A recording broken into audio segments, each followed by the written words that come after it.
All right, today we're going to look at converting between the mole and Avogadro's number.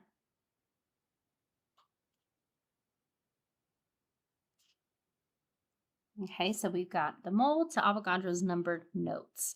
So we're going to be doing our conversions with our train tracks. But before we get started, I just want to write a note about our toolbox. So what do we already have, okay, that helps us convert between units? So the very first one we have is our mole ratio. Okay, the mole ratio lets us get from the moles of one chemical, say chemical A, to the mole of another chemical, say chemical B.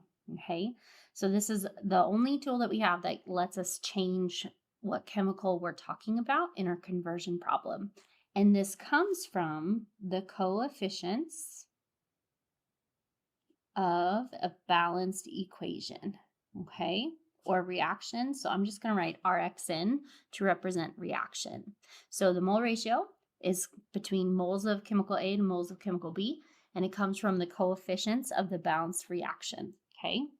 The second tool we have is molar mass. This gets us from grams of a chemical to moles of that same chemical, okay? And this is coming from the molar mass that we calculate from the periodic table.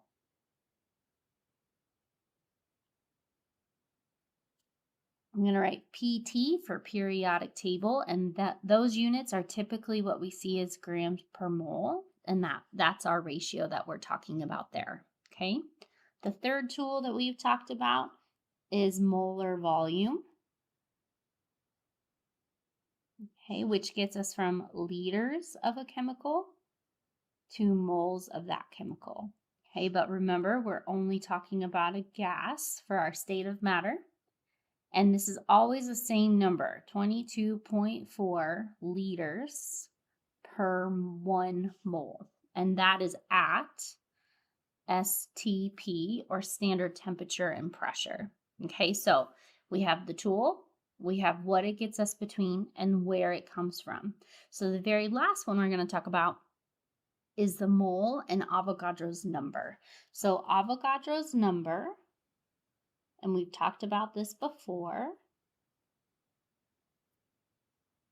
is 6.02 times 10 to the 23rd atoms, molecules, or ions. And it is a counting unit. So Avogadro's number as the counting unit, instead of a dozen, we have 1 mole. So now we're going to go ahead and write out what our conversions would be. And this is a ratio, just like a dozen is 12 items, and 12 items is a dozen. A mole is 6.02 times 10 to the 23rd, and 6.02 times 10 to the 23rd is a mole. Okay, so we're going to write out what our two conversions are, or what our ratios are, in terms of what we would actually write in our setup as our ratio. So 1 mole of, I'm going to go ahead and say molecules of whatever chemical we're referencing, is 6.02 times 10 to the 23rd molecules. Now we could also say atoms or ions, but I'm just going to use the term molecules because we see that a lot in chemical reactions. Well, just like 1 mole is 6.02 times 10 to the 23rd, 6.02 times 10 to the 23rd molecules is 1 mole of molecules. Okay, so we can use these either way because it is a ratio. Okay, so let's go ahead and jump in and do an example problem. Example, here we go. How many molecules of H2SO4 are represented by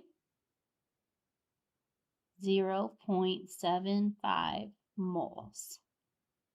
Okay, and we're not going to worry about significant figures. We're just going to solve the problem. So I'm going to start with what I'm given. So given 0.75 moles of H2O, and I'm trying to find molecules. So I set up my train tracks, 0.75 moles of H2SO4. Okay,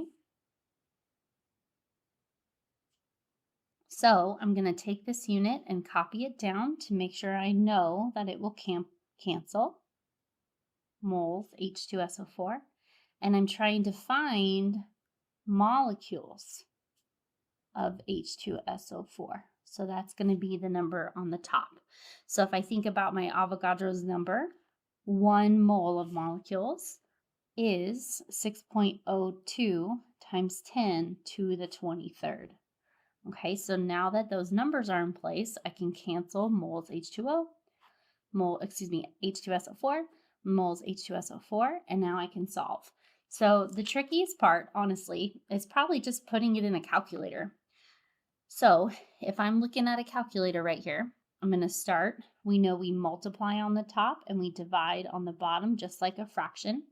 So 0.75 times, enter the first part, 6.02. Okay, now you don't want to hit the times button and then 10 to the 23rd because you might get an extra digit. So instead, you see this little EE button? It might be on a different place on your calculator, but the EE means times 10 to the. So we're going to hit second, and then the EE is what we want. It shows up as this little E, and then type in the exponent, 23. This 6.02e 23 means 6.02 times the 10 to the 23rd, and then hit enter. So 4.515 times 10 to the 23rd is our answer. So I'm going to use our standard rounding rules. Like I said, we are not using significant figures. We're just going to solve the problem. 4.52, because our 5 will round to 1, times 10 to the 23rd. Don't forget this part because that is part of the answer. It's a whole bunch of zeros, okay? And then our unit is molecules, and our chemical is H2SO4. So there's our answer. So if we were to take 0.75 of a mole and count out all of those individual molecules, it would be 4.52 times 10 to the 23rd. Okay, let's do another example. If a sample of Cu, so copper, has 2.46 times 10 to the 24th atoms, what is this in moles? Okay, so in this case, we have individual atoms of copper. So I'm starting with 2.46 times 10 to the 24th atoms of copper, and it's asking to find moles. So again, I'm going to set up my conversion with what I'm given, 2.46 times 10 to the 24th atoms of copper. And I'm going to convert this. I know that my atoms of copper is what I want to cancel. So I'm moving it to the bottom to make sure it will cancel, just like x over x will cancel in math. And then on the top, I'm going to say mole of copper because that's what I'm trying to find. So the only thing I have in my toolkit that gets me between atoms or molecules of a chemical to a mole is Avogadro's number. So 1 mole is 6.02 times 10 to the 23rd. Okay, and it's actually 6.022 times 10 to the 23rd, but we're going to settle with this one. So now I'm ready to solve. Atoms Cu and atoms Cu cancel. We know we multiply across the top and we divide across the bottom. So again, the trickiest part here, honestly, is probably putting it in your calculator to make sure you get the correct values. So here we go. 2.46. So I'm just entering the first part of our scientific notation. And again, we do not want to hit the times 10 to the 24th because we may end up with an extra 0. So I'm going to use the EE second, and then I get the EE. So I get a baby E. The baby E means times 10 to the. So then I enter the exponent, 24. So 2.46 E, 24 means 2.46 times 10 to the 24th, times 1, which we know doesn't do anything, divided by 6.02, and I'm going to do the same thing to get the times 10 to the second E. The E means times 10 to the, and then I'm going to enter the exponent, 23. Okay, so this setup right here, 6.02 E23, means 6.02 times 10 to the 23rd. To get my answer, I'm going to end up rounding. So I end up with just 2 decimal places. And again, we are not using significant figures. We're just solving the question. So that would round 4.086 rounds to 4.09. And then mole, CU as my answer. So if you are looking at a question, okay, and earlier we had our toolbox. So if we add a number 4, so I'm going to add to the toolbox of how we solve stoichiometry problems, number 4, okay, we have Avogadro's number. Avogadro's number.